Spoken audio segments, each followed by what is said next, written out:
Assalamualaikum warahmatullahi wabarakatuh. Kembali lagi di channel Kisah Dedemit.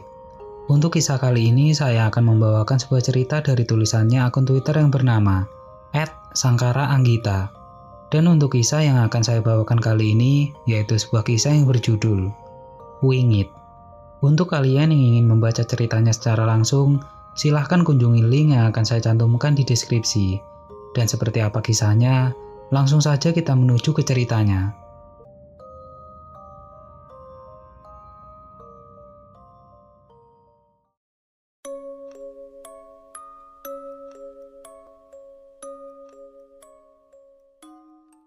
Desember 2022. Masih musim penghujan ya. Belakangan memang kulihat mendung terus menghiasi langit. Dan bisa dipastikan setiap pulang kerja, tubuh ringkihku ini harus bergumul dengan derasnya air hujan, di mana nantinya rasa dingin berhasil menyusup hingga ke sumsum tulang. Lumayan, semua kepenatan ini harus kunikmati. Bagaimanapun aku mensyukuri tiap tetes air yang Gusti Pangeran kirim turun ke bumi. Malam ini izinkan aku menceritakan sebuah kisah untuk selingan di tengah-tengah kepenatanku ini. Kisah yang dialami oleh seorang wanita yang enggan disebutkan namanya. Beliau adalah kawan lama Mbah Dok. Di mana beberapa hari yang lalu beliau berkenan hadir di gubuk kecilku untuk sekedar melepas rindu kepadaku. Kita sebut saja beliau Mbah Yati. Beliau mengenal diriku sejak aku masih kecil.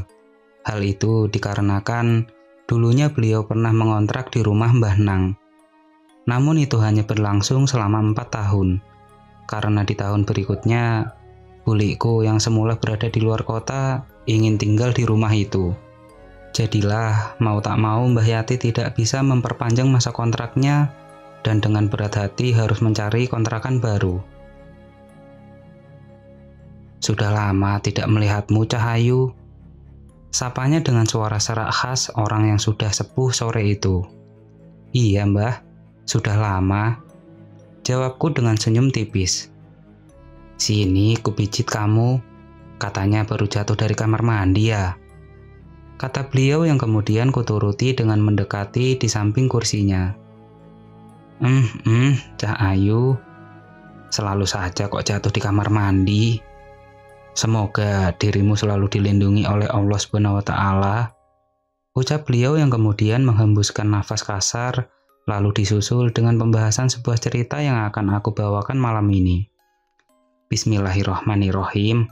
Demit ora ndulit, setan ora doyan. Sudah sekitar 5 kali Mbah Yati berpindah dari satu kontrakan ke kontrakan lainnya. Alasannya karena harga sewa yang semakin kesini semakin menjulang tinggi. Belum lagi ditambah persyaratan yang nyaris seperti dibuat-buat, agar dirinya semakin boncos. Seperti jika ada saudara jauhnya datang menginap, harus memberi uang sewa tambahan. Cih, seperti hotel saja. Sampailah beliau mendapatkan satu tawaran kontrakan yang harganya cukup terbilang murah di tahun itu. Sebuah rumah yang tergolong besar, di mana di depannya memiliki halaman yang luas, sebelum akhirnya dibatasi oleh pagar besi yang mulai berkarat. Mbah Yati berdiri mematung sesaat di depan pagar. Banyak sekali rumput-rumput liar dan beberapa tumbuhan merambat yang menghiasi sekitar rumah itu. Gambaran yang memperlihatkan dengan jelas bahwa rumah itu sudah lama tidak ditinggali. Yah, mau bagaimana? Beliau tidak ada pilihan lain. Untuk mendapatkan kontrakan yang murah, beliau akan selalu siap menanggung segala resiko, apalagi hanya membersihkan semua rumput liar tadi. Saat bersamaku, beliau sempat bilang, memangnya ada kontrakan murah tidak ada tapinya. Silahkan masuk. Tawar seorang laki-laki yang usianya mungkin hanya terpaut beberapa tahun saja di bawah umurnya. Dia adalah Pak Giono, ketua RW daerah kami yang mendapat amanah untuk merawat rumah peninggalan kerabat jauhnya itu. Tanpa pikir panjang, Mbah Yati memasuki bangunan rumah itu. Dilihatnya semua barang ditutupi kain putih yang sudah dihiasi debu dan kelamat yang menggantung di sana-sininya. Tapi Jujur saja semua barang di dalamnya masih sangat bagus, dan termasuk dalam kategori barang mewah pada zaman itu. Mohon maaf ya Bu, Anda harus membersihkan rumah ini dulu untuk menempatinya. Misal butuh bantuan, biar nanti anak saya yang bantu membersihkan semua ini. Kata Pak Giono yang terlihat tidak enak melihat rumah yang akan disewakannya ini masih sangat kotor. Ya, tidak apa-apa Pak, jawab Mbah Yati yang merasa sudah sangat berterima kasih diberi hunian yang layak dengan harga murah kala itu. Saat beliau bertemu denganku sore itu, beliau berkata, "Si Mbah tidak berpikir terlalu jauh terkait harganya yang murah di zaman itu. Si Mbah hanya berpikir Pak Gi menyewakan rumah yang terlanjur lama tidak ditempati. Jadi sayang jika dibiarkan tanpa dirawat. Jadi dibiarkan disewakan murah. Sudah, itu aja. Tidak berpikir aneh-aneh." Tapi ternyata bukan itu alasannya, Nduk. Jelas Mbah Yati dengan tatapan yang menerawang jauh untuk mengingat-ingat kejadian beberapa tahun silam. Mbah Yati dengan dibantu oleh beberapa warga dan anaknya mengangkut barang-barang yang akan ikut dibawa ke rumah itu. Pindahan. Anehnya, kebanyakan orang hanya mau mengantar sampai di gerbang rumah saja. Tidak mau sampai masuk walau hanya sampai ke pelataran rumah. Mereka berdalih bahwa agar lebih cepat selesai sebelum hari mulai gelap. Sebenarnya hal tersebut tidak masalah untuk Mbah Yati. Jika sore itu dia tidak sempat mencuri dengar sedikit obrolan di antara tetangganya yang ikut membantu proses pindahan. Lah iya, apa Mbah Yati itu sudah gila apa ya? Kok mau-maunya tinggal di rumah itu? Ih, serem, kata seorang pemuda yang saat itu tengah meletakkan beberapa perabot di depan gerbang rumah. Iya, rumah sudah lama terbengkalai kok ditempati. Apa belum dengar kabar tentang ada apa di dalam rumah itu? Sahut seseorang laki-laki yang di ujung bibirnya masih tersempil rokok. Aku walau dibayar 100 juta juga tetap tidak mau akan tinggal di rumah itu. Sahut seseorang pemuda lain. Hus, tidak usah banyak bicara kalian. Bicara buruk kok di depan tempatnya. Apa mau kalian dijadikan tumbal oleh yang jaga rumah? Sahut seorang bapak tua yang saat itu terlihat tengah berehat sambil mengibas topi di depan gerbang. Sudah, segera selesaikan. Segera pulang. Tidak baik kalau kelamaan di tempat ini, sahut salah seorang lainnya. Mbah Yati yang mendengar percakapan itu diam-diam menjadi berpikir. Sebenarnya ada apa di balik murahnya sewa rumah ini? Tapi dia mencoba tenang dan tidak ingin mengisi kepalanya dengan berbagai pikiran buruk. Bagaimanapun hanya rumah itu yang sanggup ia sewa kala itu. Takut. Tentu aja sedikit rasa takut dan khawatir yang hinggap di perasaan Mbah Yati. Bagaimanapun beliau saat itu hanya tinggal bersama seorang anak yang saat itu baru saja masuk kelas 3 SMP. Apalagi ditambah dengan reaksi Pak Giono yang menurutnya cukup janggal. Bagaimana tidak, di hari Mbah Yati survei, hanya karena tidak sengaja Mbah Yati memasuki sebuah kamar yang berada di bagian paling pojok wetan, Pak Gi membentak Mbah Yati tanpa segan. Bahkan di hari itu juga, Pak Gi langsung memasang palang pintu di depan pintu kamar tersebut dan melarang keras Mbah Yati atau siapa saja yang kelak datang bertamu ke sana untuk memasuki atau bahkan sekedar mengintip kamar itu. Aneh bukan? Namun melihat anaknya yang sangat suka dan bahagia mendapat rumah sewa yang memiliki halaman luas dan berbagai fasilitas yang ada. Belum lagi didukung dengan kenyataan ia tidak memiliki siapa-siapa lagi di kota ini untuk dimintai tolong sekedar untuk bertukar pikir. Jadilah ia tidak mau mengambil pusing dengan perasaan curiga saat itu. Hari berganti hari, semua masih berjalan wajar menurut Mbah Yati. Hanya ada gangguan kecil seperti lampu yang sering hidup mati sendirian. Atau sekelebatan bayangan yang entah siapa yang lewat setiap malam di depan pagar membuatnya tak nyaman. Sampailah di suatu hari ketika Mbah Yati menerima tamu langganan pijat urut ke rumahnya. Sore itu mendung terlihat menggumpal di atas awan. Bertepatan kedatangan langganan pijat urut beliau dari desa seberang. Bu Katimin. Beliau terlihat tenang ditemani Pak Bagio yang selalu memakai kopiah di kepalanya. "Silahkan Bu, masuk. Sebentar lagi sudah hujan," tawar Mbah Yati kepada Bu Katimin agar mempercepat langkahnya.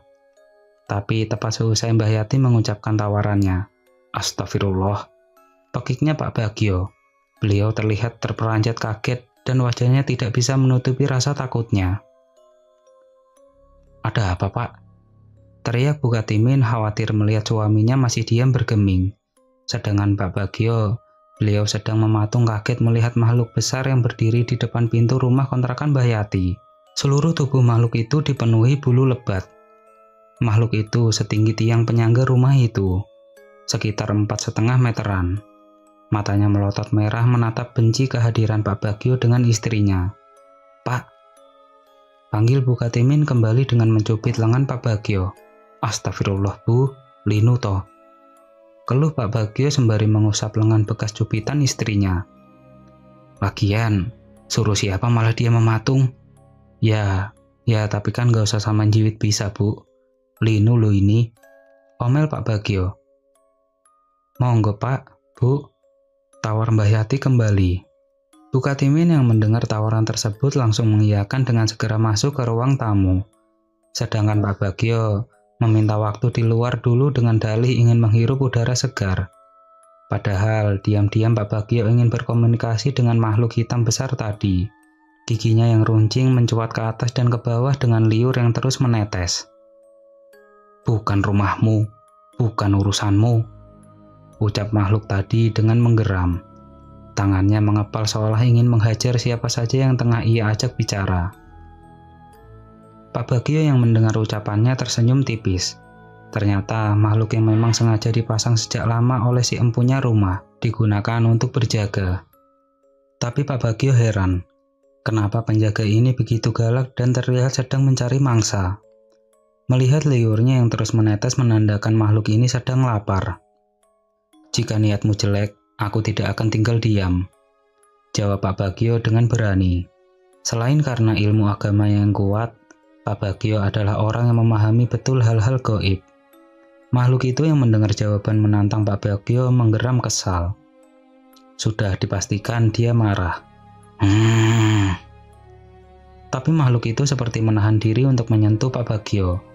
Jadi membiarkan manusia itu masuk ke dalam rumah meninggalkannya. Pak Bagio yakin rumah ini tidak beres. Jika makhluk besar tadi terlihat menahan diri, pasti ada alasan lain seperti ada makhluk yang lebih berkuasa di tempat itu. Karena beliau sadar, setan adalah makhluk yang angkuh. Jadi bagaimana mungkin dia mengalah dengan perkataan Pak Bagio? Pak Bagio masuk ke rumah itu. Matanya mengedar melihat ke sekeliling rumah. "Astagfirullah," ucap beliau ketika menyadari rumah ini memang tidak beres. Pak Bagio bahkan lebih setuju rumah ini disebut sarang jin dibanding dengan rumah kontrakan. Melihat mereka yang ada di dalam membuat Pak Bagio mual. Ada yang kakinya panjang dan tangannya panjang menjuntai dengan gigi yang tajam. Ada yang matanya sebesar bola tenis dengan mulut yang terbuka lebar. Ada yang rambutnya putih dengan lidah yang menjulur hingga ke lantai. Ada yang tidak memakai sehelai benang pun dan masih banyak lagi. Dan betul, mereka memiliki aroma serupa, amis dan busuk. Pak Bagio paling benci dengan makhluk borokan yang mengeluarkan nanah di sekujur tubuhnya. Ia berjalan menyeret kakinya terus mengitari Pak Bagio, membuatnya risih dan kesal dengan perlakuan makhluk itu. Ceklek, kriet. Bu Katimin ternyata sudah selesai pijat. Wajahnya kembali bugar setelah mendapat urutan tangan Mbah Yati. "Sudah Bu?" tanya Pak Bagio kepada istrinya. "Sudah, ayo kalau mau terusan. Bapak bilang akan mengajari ngaji kan setelah ini?" tanya Bu Katimin kepada suaminya. "Sebentar Bu, duduk saja dulu di sini. Aku ingin ngobrol sedikit dengan Mbah Yati." "Iya, di sini dulu. Itu saja minumannya belum dihabiskan." Setelah itu ketika mereka sudah duduk melingkar di ruang tamu itu, Pak Bagio mencoba bertanya kepada Mbah Yati, apakah tidak ada tempat lain selain rumah itu yang layak disewa. Mbah Yati yang mulai paham arah pembicaraan mereka mulai cemas. Tapi mau bagaimana lagi, Anang sangat menyukai rumah ini. Dia juga sadar tidak ada uang lagi untuk sewa rumah lain.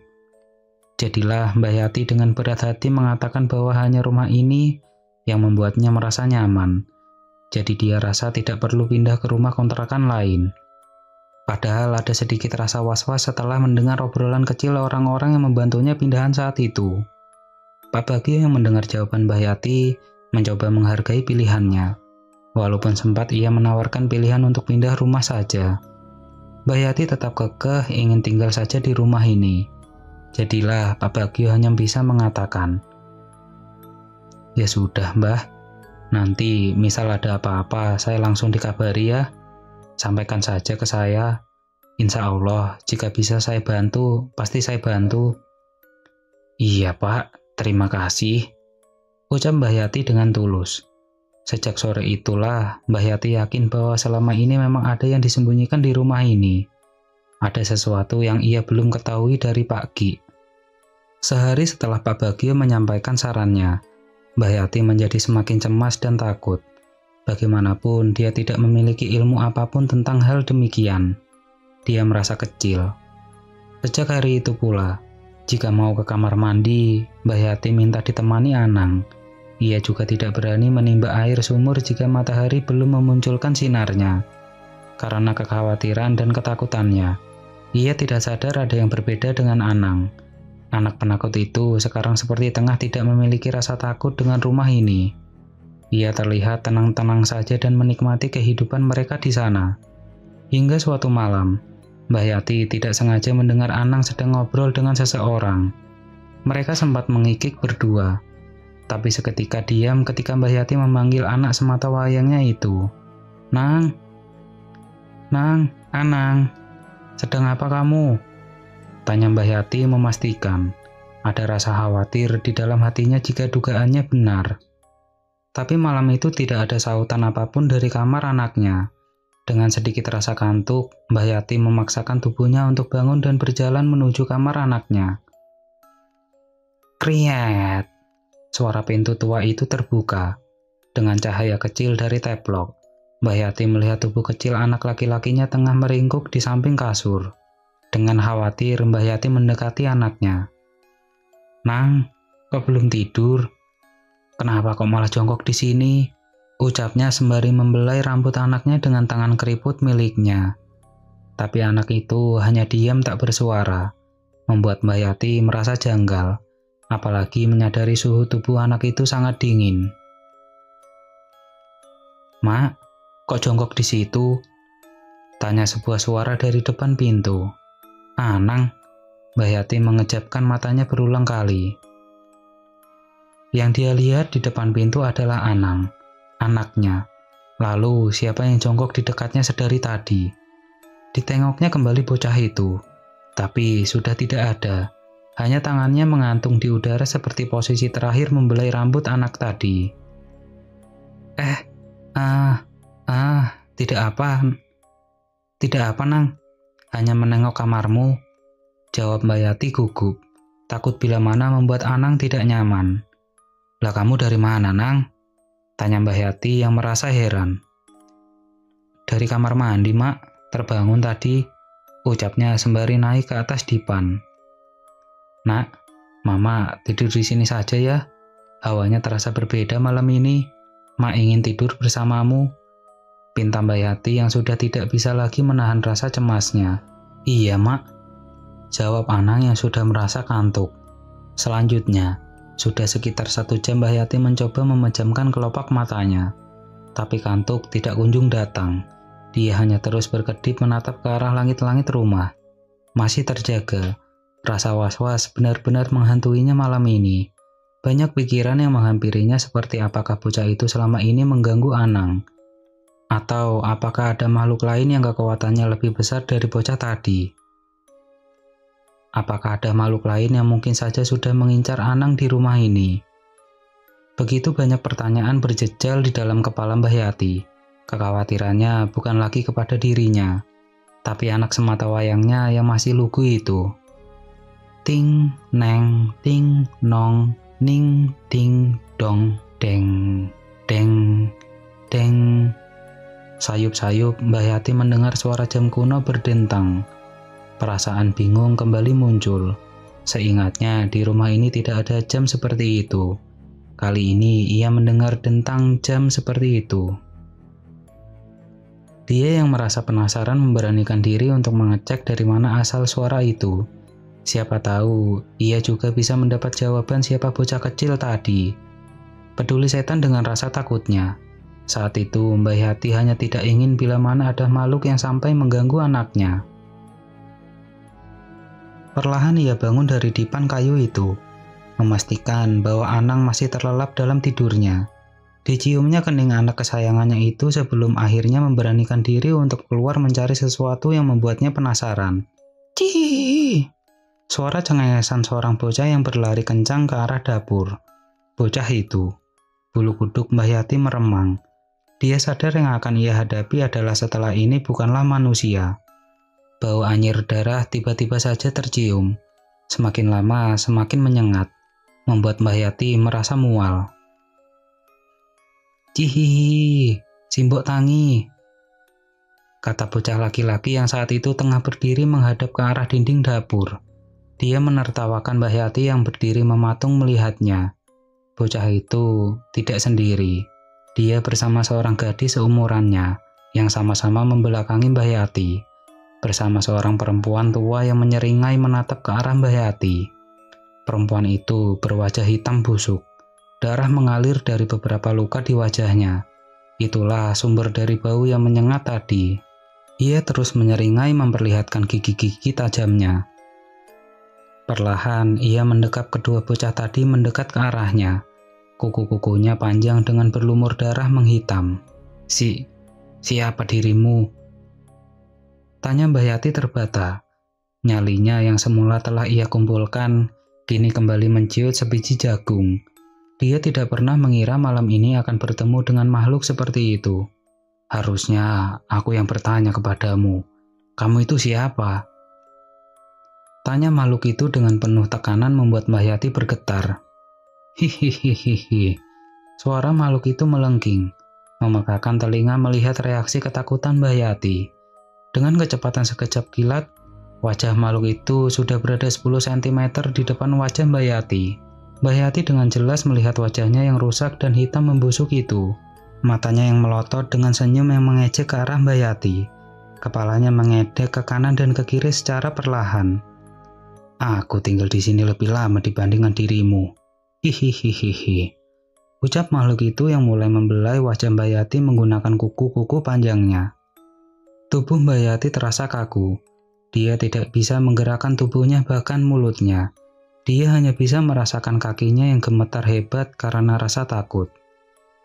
Jangan pernah mengganggu anak-anakku bermain. Jika tidak ingin anakmu kubuat mainan. Ucapnya dengan mata yang melotot. Setelah mendengar ucapan makhluk itu, Mbah Yati tidak ingat apa-apa lagi selain pandangan matanya yang mulai mengabur, disusul tubuhnya yang jatuh tersungkur. Paginya, Mbah Yati dibangunkan oleh Anang yang khawatir karena menemukan mamaknya pingsan di lorong menuju dapur. Mbah Yati yang sudah sepenuhnya sadar, langsung mendekap Anang erat-erat. Dengan rasa panik, ia menyampaikan keinginannya untuk segera pindah ke kontrakan baru saja. Tapi Anang yang mendengar keinginan mamaknya tidak menyetujuinya. Ia bahkan dengan keras menolak keinginannya pindah kontrakan baru lagi. Selain karena dia lelah harus berpindah-pindah, dia juga merasa senang dan nyaman di rumah dengan fasilitas yang tidak akan ia temui di rumah kontrakan lain. Mbah Yati yang merasa bahwa dia tidak ingin membuat Anang bersedih hati, lagi-lagi berusaha membuang jauh kembali rasa takut dan khawatir berlebih miliknya. Mengingat Mbah Yati sadar bahwa dengan sisa uang yang mereka miliki, tentu tidak akan mendapat rumah dengan fasilitas lebih baik atau bahkan minimal sama dengan rumah kontrakan mereka itu. Ya sudah, tidak jadi pindah. Tapi Nang, Mamak minta, jika ada apa-apa atau lihat apa, kamu harus segera cerita ke Mamak ya. Pinta Mbah Yati kepada anaknya. Siang itu juga, Mbah Yati segera berdatang ke rumah Mbah Prayit, Mbah Nang. Beliau percaya masalah seperti ini akan mampu ditangani Mbah Nang. Permisi, Pak Prayit, "Mohon maaf, saya mau minta tolong," kata Mbah Yati saat itu yang melihat Mbah Nang tumben-tumbenan masih ada di rumah ketika hari sudah siang. "Kamu kesini karena masalah rumah kontrakan itu kan? Kenapa kok berani-beraninya ngontrak di rumah yang harganya murah tak terkira?" tegur Mbah Nang. Sebenarnya Mbah Nang baru mengetahui lokasi kontrakan baru Mbah Yati setelah kepulangannya dari luar kota saat itu. Jadilah beliau tidak sempat memperingatkan Mbah Yati akan kontrakan tersebut. Sudah seminggu semenjak kepulangan beliau memang terus menunggu kehadiran Mbah Yati. Namun baru kali ini Mbah Yati datang ke rumah Mbah Nang. "Hanya rumah itu yang mampu saya sewa, Pak. Anang juga sudah jatuh hati dengan rumah itu. Saya harus bagaimana?" tanya Mbah Yati lemas. "Anakmu betah tinggal di sana karena sudah diincar penunggu sana. Anakmu itu setiap malam sudah dinina bubuk, makanya dia nyaman tinggal di sana. Sementara bawalah ini. Jika situasi makin parah, kamu harus mengalah pindah," kata Mbah Nang yang memberikan sebuah benda yang entah apa di buntal kain kafan putih. Sementara itu di rumah, Anang yang baru pulang sekolah bingung mencari mamanya, yang tumben berpergian tanpa meninggalkan pesan apapun di meja. "Shh, shh, shh. Shh." Sebuah suara seperti orang berbisik di dalam ruangan, yang dipalang paten membuat Anang penasaran. Siapa orang yang bisa masuk ke kamar itu? Anang yang sudah sejak lama sangat penasaran dengan apa yang ada di dalam ruangan itu, mencoba memberanikan diri mengintip dengan menaiki meja di dalam kamar miliknya. Karena tingginya yang masih belum mencapai, ia menambahkan pijakan menggunakan dingklik yang ada. Kerat, kerat, kerat. Ada suara aneh dari sebelah kamarnya itu. Suara yang membuatnya semakin mempercepat gerakan untuk mengintip ruangan itu. Betapa terkejutnya dia ketika kepalanya melongo ke arah kamar itu. Ia melihat ada sesuatu makhluk yang berwujud kurus kering hitam dengan jambul di kepalanya tengah merayap di pojok dinding. Lalu di sana ada sebuah kasur berspray putih dipenuhi dengan bercak darah, di mana di atasnya ada seorang wanita berkebaya hitam dengan rambut acak-acakan dan mulut dipenuhi darah terus mencoba mematahkan lehernya sendiri berulang kali. Gresek, gresek. Tanpa sengaja Anang menimbulkan suara karena kakinya yang sudah tidak kuat berjinjit, membuat makhluk kurus yang semula membelakanginya menoleh ke arahnya, memperlihatkan seberapa menyeramkan wajahnya yang nyaris dipenuhi mulut lebarnya itu. Anang yang kaget dengan apa yang baru saja ia lihat, secara spontan melepaskan pegangan tangannya, membuat tubuh kecilnya itu limbung dan terjatuh. Dia pingsan di kamarnya. Ia baru sadar sore harinya. Ketika bangun ia melihat sudah ada mamaknya. Mbah Yati ditemani Mbah Nang juga sore itu, menyusul ke rumah kontrakan mereka. Mbah Nang hanya bisa membantu memagari Mbah Yati dan Anang sementara waktu ini, sampai nanti mereka punya pilihan mereka sendiri untuk pindah rumah. Mbah Nang juga sudah tahu Anang pingsan karena melihat apa. Beliau juga tahu ada siapa saja di rumah itu. Tapi lagi-lagi Mbah Nang hanya diam dan memberi pesan agar Anang tidur di kamar Mbah Yati saja. Hari berikutnya, entah karena apa, tubuh Anang demam tinggi, wajahnya pucat pasih. Anehnya lagi, seluruh tubuhnya dipenuhi borok dan nanah. Ia terus merintih kepanasan. "Mak, panas. Ya Allah Gusti, cobaan apa ini?" gumam Mbah Yati yang mencoba mengipasi tubuh Anang menggunakan kipas anyaman bambu. Sorenya, berdasarkan permintaan Mbah Yati, Pak Mantri dari puskesmas berkenan hadir ke rumah kontrakan mereka. Lalu diberinya obat salep dan beberapa obat minum untuk mengobati sakit Anang. Perkiraan dokter sementara penyakit Anang disebabkan oleh bakteri, jadi ia diminta untuk rutin menggunakan salep. Tapi sayangnya, hingga 2 minggu berjalan penyakit Anang tak kunjung sembuh. Malah Anang menjadi sering mengigau karena demam. Kabar Anang yang sakit terdengar hingga telinga Mbah Nang. Mbah Nang yang mendengar kabar itu pun segera berkunjung ke rumah kontrakan Mbah Yati untuk melihat kondisi Anang. Katanya, Anang sebenarnya kena sawan. Itu akibat Anang yang melihat makhluk apa yang ada di ruangan terlarang itu. Pagar yang dibuat Mbah Nang berhasil melindungi Anang, setidaknya melindungi jiwa anak lugu itu, karena bukan raga yang mereka sasar sebenarnya. Mbah Nang meminta Mbah Yati mencari daun resede untuk kemudian dideplok dan digosokkan ke seluruh tubuh Anang. Beliau juga meminta Mbah Yati mencarikan ranting dengan daun kelengkeng untuk kemudian digunakan media pengusir energi negatif dari tubuh Anang. Malam itu, Mbah Nang menyengaja lalaku tirakat di rumah kontrakan Mbah Yati. Beliau memang berniat berkomunikasi dengan si empunya rumah. Mbah Nang meminta Mbah Yati untuk menjaga Anang di kamar. Katanya, Mbah Nang sempat sanjang, kalau nanti apapun yang terjadi, Mbah Yati tidak boleh keluar dari kamar sebelum Mbah Nang membuka pintu kamar mereka. Mbah Nang sudah memagari kamar Mbah Yati. Itu sebabnya Mbah Nang meminta Mbah Yati tidak pergi atau membuka pintu, yang memang seharusnya tertutup sampai urusan itu selesai. Malam itu, Mbah Nang duduk di kursi kayu di ruang tengah. Disiapkannya 2 cangkir kopi hitam tanpa gula, buatan khas Mbah Nang di meja. Ngundang, siapa sangka, ketika Mbah Nang membuka mata batinnya, ternyata sudah ramai sekali. Semua makhluk yang ada di sana mencoba menampakkan diri mereka semua. Beliau melihat semua yang ada adalah cicunguk yang dulu dipakai oleh si empunya rumah. Jadi dibiarkannya tanpa digubris kehadiran mereka. Meskipun mereka mencoba mengganggu Mbah Nang dengan menampakkan wajah terburuk mereka sekalipun, Mbah Nang tidak peduli.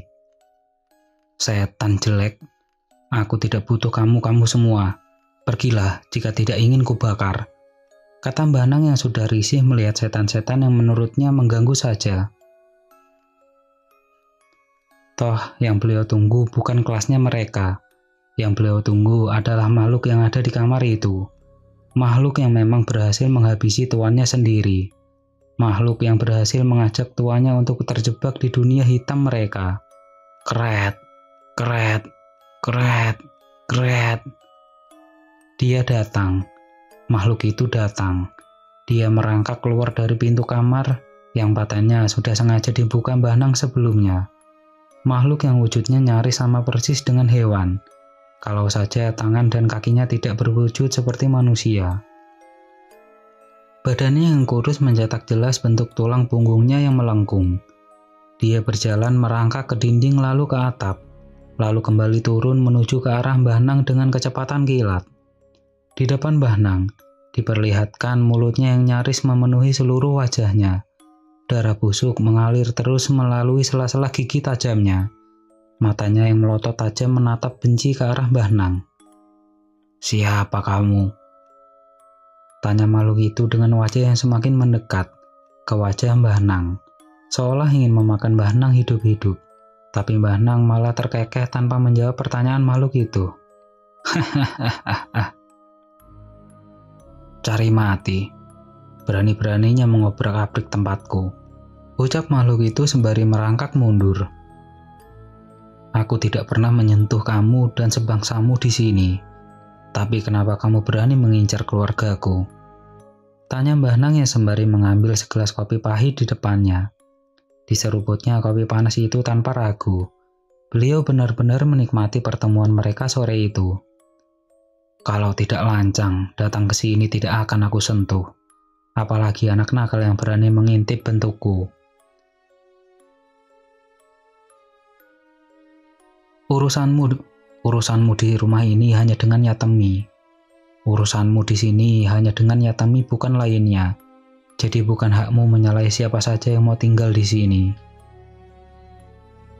Berdasarkan cerita Mbah Yati sore itu, beliau hanya bisa menguping pembicaraan Mbah Nang dengan makhluk itu hanya sampai situ, karena detik berikutnya tidak ada suara lagi yang ia dengar. Sunyi. Saking sunyinya, Mbah Yati sempat ada pikiran ingin keluar memastikan apa yang terjadi. Tapi niat itu ia urungkan kembali ketika mengingat pesan Mbah Nang yang melarangnya keras untuk keluar jika bukan Mbah Nang yang membukakan pintu. Di lain sisi, Mbah Nang mencoba menggali kembali apa yang sebenarnya terjadi. Beliau menggunakan ilmu spiritualnya untuk melihat kilasan-kilasan kejadian masa lalu. 1980-an. Aku kurang tahu tepatnya kapan, Di tahun itu, ada seorang wanita yang wajahnya masih terlihat kinyis-kinyis, di usianya yang sudah tidak terbilang muda. Wanita itu sangat terkenal dengan kecantikannya. Sayangnya, tak ada satupun yang berani berurusan dengannya. Rumornya wanita itu adalah penganut ilmu hitam. Jadilah semua orang mencoba menghindari dan tidak ingin berurusan dengan wanita itu. Dia bernama Yatemi, seorang wanita yang sangat menyukai dunia klinik dan semacamnya. Hari-hari hanya digunakan untuk terus mendalami ilmu-ilmu seperti itu. Dulu bisa dibilang, dia memang orang yang cukup disegani. Selain karena dia adalah orang kaya yang suka memberi banyak bantuan kepada warga sekitar, ia adalah satu-satunya wanita yang ilmunya terbilang tinggi. Kata Mbah Nang, kesalahan dimulai ketika dia sangat terobsesi untuk menjadi satu-satunya yang terhebat. Segala macam cara ia halalkan. Dia mulai mendalami ilmu-ilmu hitam yang sangat berbahaya. Itulah awal mula ia bertemu dengan tuannya itu. Makhluk mengerikan itu menawarkan begitu banyak janji kepada Yatemi. Dia menggunakan ego dan obsesi Yatemi untuk menjebaknya ke lingkaran setan. Satu persatu keinginannya wanita itu dikabulkan. Tapi tentu itu semua tidak dengan cuma-cuma. Ia selalu meminta tumbal untuk setiap permintaan Yatemi. Dengan liciknya juga Yatemi dengan mudah mendapatkan tumbal untuk setiap hal yang dia inginkan. Bermodalkan parasnya yang masih selalu terlihat cantik, ia selalu menghasut laki-laki untuk masuk ke dalam jebakannya. Sampailah tersiar kabar tentang praktik ilmu hitamnya ke segala penjuru kampung, membuat hampir semua orang benar-benar menjauhi dan memusuhinya. Tentu itu berdampak kepada dirinya yang menjadikan kesulitan mencari mangsa untuk tumbal berikutnya. 1 minggu, 2 minggu, dan hingga jatuh 1 purnama, dia benar-benar tidak mendapatkan tumbal yang seharusnya dia berikan ke makhluk itu. Tanpa dia sadari, itulah jalan yang memang diinginkan oleh makhluk mengerikan itu. Makhluk itu menginginkan Yatemi akhirnya akan mengalami kesulitan mencari tumbal. Kemudian dia akan merasa pasrah dan dihantui segala ketakutannya akan janjinya sendiri. Suasana malam itu tidak seperti biasanya, dingin dan begitu sunyi. Suasana yang pasti akan membuat tidak nyaman dan siapa saja akan merasa cemas. Terlihat jalanan sudah sangat sepi. Orang-orang memilih menarik selimut mereka di dalam rumah dengan pintu dan jendela yang sudah mereka kunci rapat di dalam. Ya, bukan mereka yang tidak tahu apa-apa pun ikut merasakan ada hal yang tidak beres malam itu. Kret, kret, kret. Suara itu benar-benar membuat giris siapa saja yang mendengarnya. Suara langkah makhluk yang wujudnya menyerupai setengah hewan dan manusia. Kepalanya botak dihiasi rambut putih tipis yang sudah terkontaminasi dengan warna darah yang nyaris menghitam. Tuannya itu ternyata benar-benar menyantroni rumah Yatemi sesuai janji. Yatemi, Yatemi, Yatemi. Gumam makhluk itu dengan suara paraunya sembari merangkak mengitari Yatemi yang masih duduk terdiam di atas kasur dengan spray putih. Saya minta maaf. Saya minta diberi sedikit waktu lagi untuk memenuhi janji saya kepada Anda. Ucap Yatemi yang menempelkan kedua telapak tangannya di depan dada sembari menundukkan kepalanya menandakan bahwa ia sedang merendahkan diri untuk diberi kesempatan. Karena dia sadar hanya itu cara yang ia bisa lakukan malam itu. Hanya dengan merendahkan dan memohon belas kasihan jalan keluar yang ia punya. Bagaimanapun, ia tidak akan mampu bila harus melawan makhluk itu. Bahkan seluruh perewangannya dijadikan satu pun tidak akan sebanding dengan energi yang dia miliki makhluk itu. Kret, kret, kret. Suara yang timbul dari pergerakan makhluk tadi yang saat itu sedang mencoba menghapus jarak dengan Yatemi. Wajahnya berada tepat di depan wajah Yatemi dengan senyum yang menyeringai gila. Tawa makhluk itu yang di ujungnya diberi hentikan dengan geraman. Janji ya janji. Untuk apa sebelumnya kamu menyanggupi jika kamu tidak bisa melakukannya? Tubuh Yatemi yang nyalinya mulai menciut bergetar dengan rasa takut. Ia sangat tahu bahwa berurusan dengan makhluk seperti tuannya itu tidaklah mudah. Apalagi kali ini ia sudah dianggap ingkar janji. Padahal kenyataannya, Yatemi sedang kesulitan mencari tumbal di kampungnya sendiri. Janji, oh janji. Tawa itu benar-benar terdengar gila dan menakutkan. Yatemi tahu. Malam itu akan menjadi malam terakhirnya. Dia akan habis di tangan makhluk itu. Kalau saja waktu bisa diputar, ia tidak akan menerima tawaran makhluk yang jahatnya luar biasa itu. Yatemi yang terhitung cukup tinggi ilmunya pun, pada akhirnya tetap tidak bisa apa-apa di hadapan tuannya. Tubuhnya seketika kaku dan tidak bisa digerakkan. Ia hanya melotot takut melihat makhluk itu merangkak memutari dinding kamarnya, dengan tawa yang membuatnya gila. Lalu, apa yang terjadi berikutnya adalah apa yang tidak pernah ia bayangkan. Entah bagaimana, makhluk itu berhasil membuat tangan Yatemi bergerak mencakar-cakar setiap inci tubuhnya sendiri. Wajah Yatemi benar-benar ketakutan dan terlihat merasakan sakit. Tapi kedua tangannya terus mengorek kulitnya yang sudah mengeluarkan darah, yang merubah spray putihnya menjadi warna merah darah. Mulutnya mengatup rapat. Sesakit apapun, ia tidak bisa bersuara, dan tubuhnya tidak bergerak seperti kesakitan. Reaksi sakitnya hanya terlihat dari matanya yang melotot dan terus meneteskan air mata. Kejam. Makhluk itu benar-benar menikmati pertunjukan di depannya. Dia terus tertawa melihat satu manusia kembali jatuh di jurang kesalahan. Akhirnya satu manusia kembali masuk ke lingkaran ilmu hitam karena keangkuhan dan keserakahannya. Makhluk itu menyiksa Yatemi tanpa menyentuhnya, tapi dengan tangan milik Yatemi sendiri. Ia ingin memperlihatkan bahwa ini semua terjadi karena ulah dari pilihannya sendiri. Andai saja Yatemi tidak serakah, pasti ia tidak akan masuk ke lubang ini. Andai saja ia tidak menerima tawaran ilmu hitam itu, ia pasti masih menjadi Yatemi yang disegani oleh banyak orang. Tapi nasi telah menjadi bubur. Malam itu benar-benar menjadi malam terakhir bagi Yatemi. Tangan yang sudah berhasil melukai seluruh tubuhnya mulai menggaruk kepalanya dengan sangat kasar. Terlihat darah segar mengalir dari kulit kepalanya yang sudah mengelupas. Terus seperti itu, tangannya terus bergerak melukai dirinya sendiri.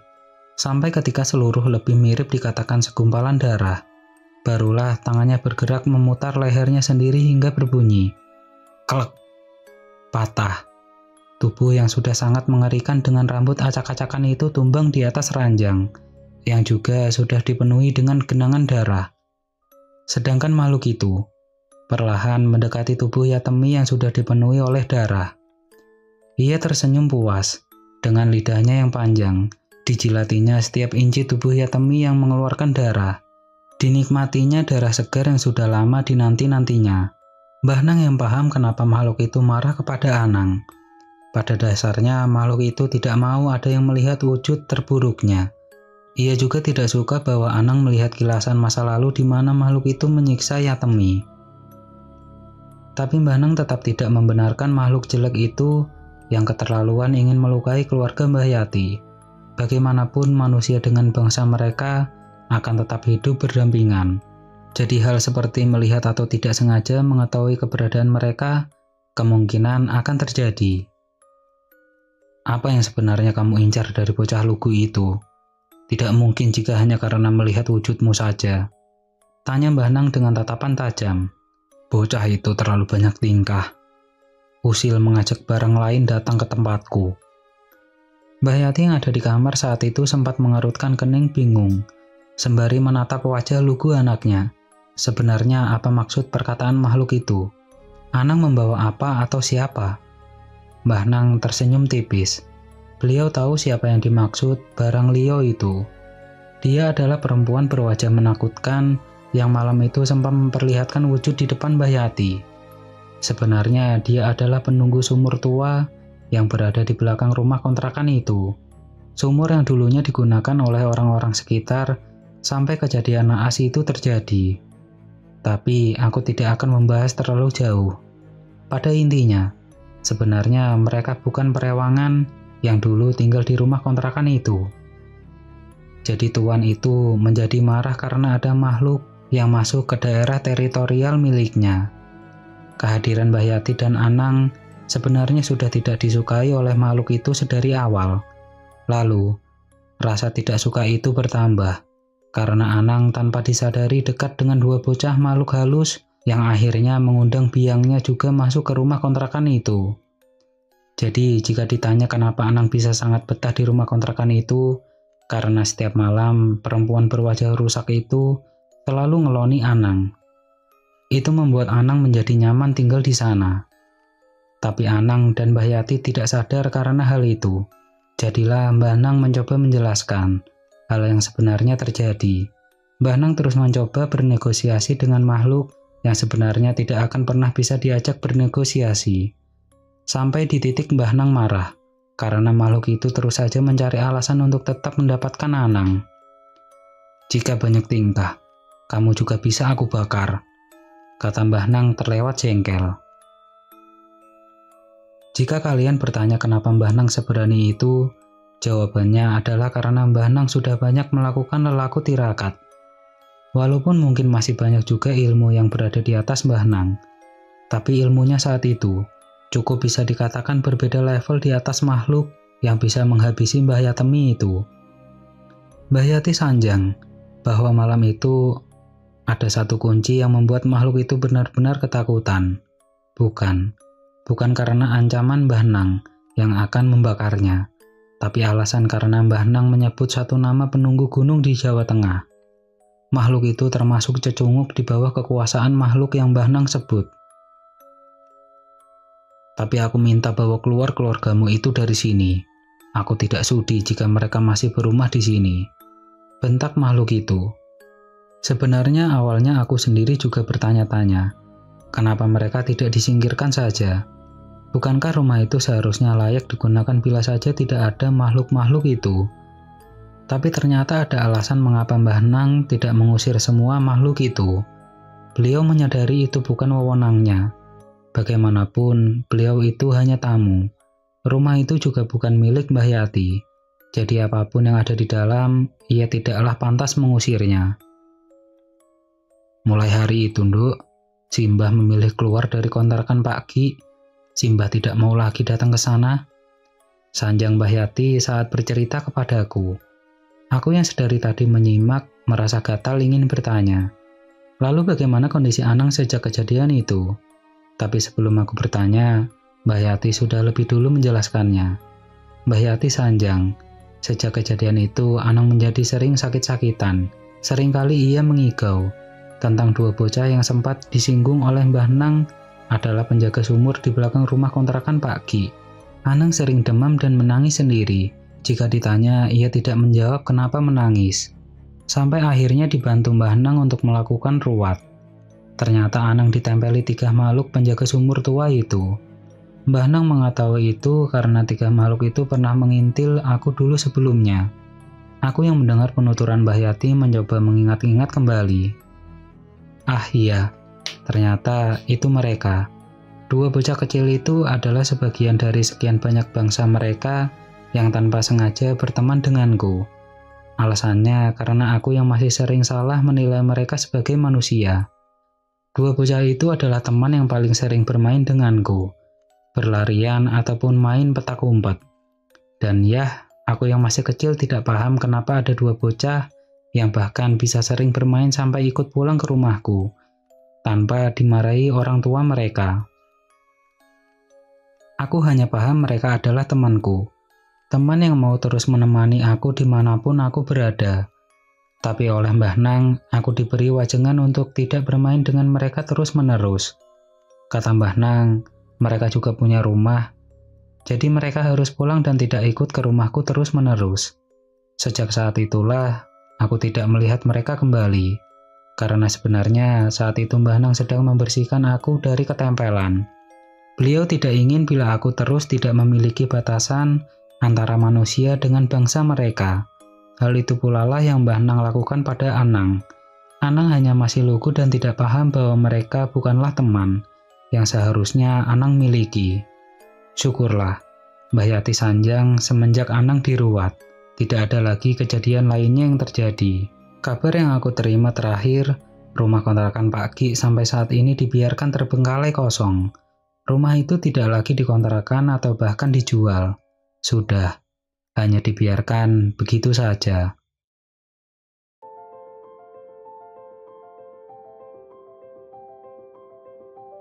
Oke teman-teman, ceritanya selesai sampai di sini. Bagaimana menurut kalian? Tuliskan di kolom komentar.